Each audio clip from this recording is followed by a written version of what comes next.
harus kita perjuangkan sama-sama sekarang, ini lebih dari hak atas perumahan, lebih dari hak atas pekerjaan, adalah hak atas kota.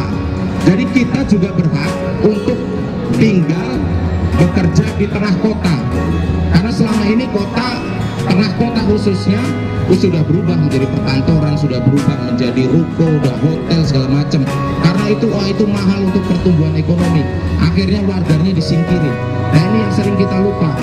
Kita punya hak atas kota untuk tetap tinggal di kota, untuk tetap ikut menikmati pembangunan kota itu sendiri.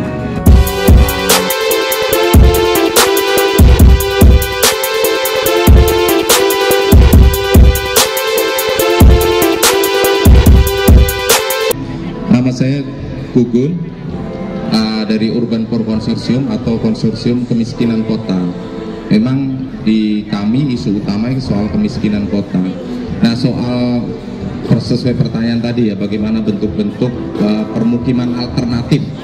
Sebelum ke situ saya mau menyambung dulu ya yang disampaikan oleh moderator, bahwa semua orang yang ada di kota ini tidak semuanya kemampuan ekonominya sama.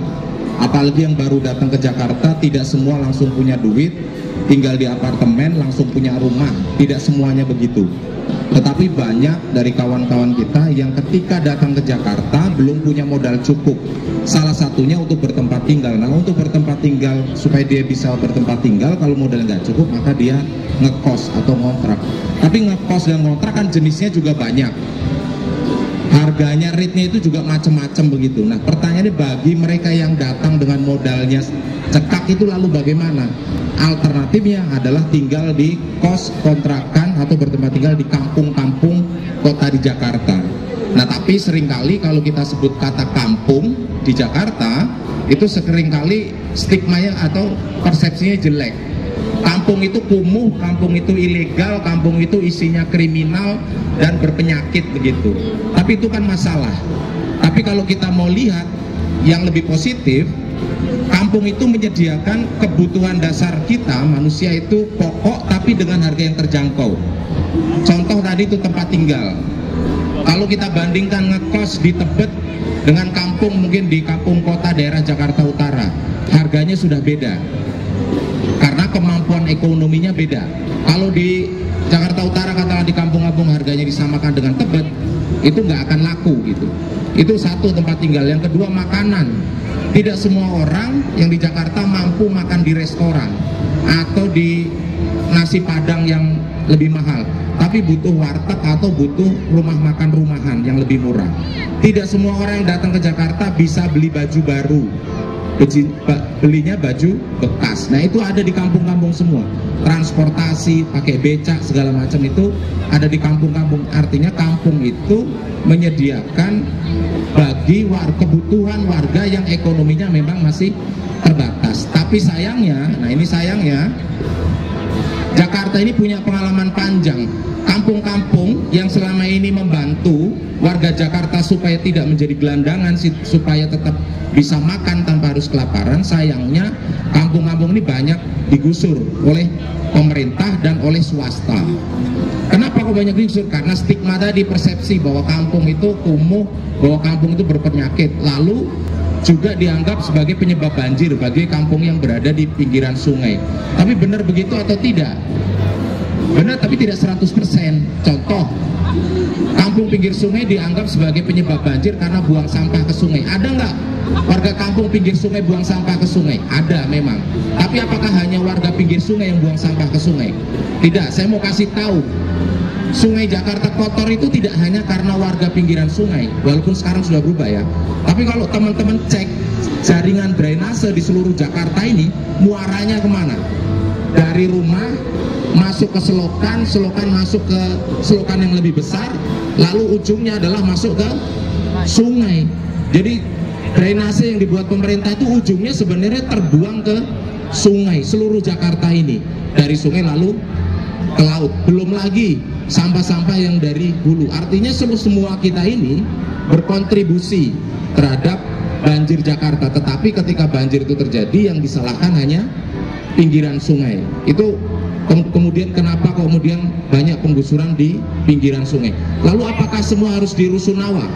semua harus dipindahkan ke Rusunawa. Nah ini juga problem karena semua dipaksa untuk pindah ke Rusunawa, di mana ketika pindah ke Rusunawa ternyata ekonominya ambruk. Banyak teman-teman kami yang setelah pindah ke Rusun kehilangan pekerjaan, dia nggak bisa bayar rumah susun tersebut. Sehingga kalau teman-teman cek data APBD DKI Jakarta sekarang ini, subsidi untuk rumah rusun itu dalam setahun miliar.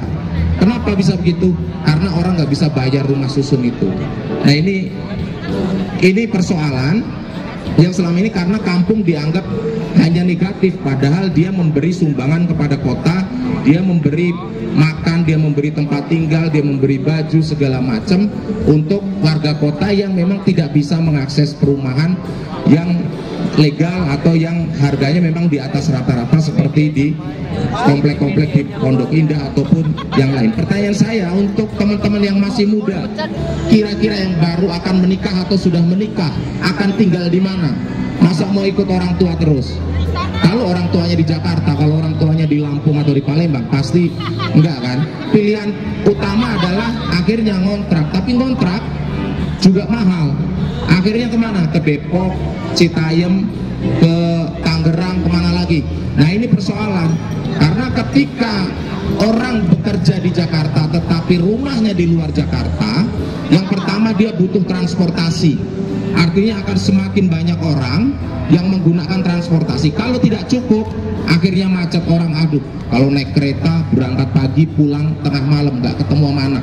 Akhirnya bawa kendaraan pribadi, tapi nambah macet. Itu satu. Yang kedua, di tempat tinggal yang baru Depok, Bogor dan segala macam dirancang memang untuk tidak segitu banyak orang seperti sekarang, sehingga banyak kita lihat jalan-jalannya kecil tapi yang lewat overload alias berlebih karena memang tidak dirancang untuk sedemikian banyaknya orang. Nah ini muncul persoalan baru. Nah yang menurut kami yang harus kita perjuangkan sama-sama sekarang, ini lebih dari hak atas perumahan, lebih dari hak atas pekerjaan, adalah hak atas kota. Jadi kita juga berhak untuk tinggal bekerja di tengah kota, karena selama ini kota, tengah kota khususnya sudah berubah menjadi perkantoran, sudah berubah menjadi ruko, udah hotel segala macam. Karena itu itu mahal untuk pertumbuhan ekonomi. Akhirnya warganya disingkirin. Nah ini yang sering kita lupa. Kita punya hak atas kota untuk tetap tinggal di kota, untuk tetap ikut menikmati pembangunan kota itu sendiri.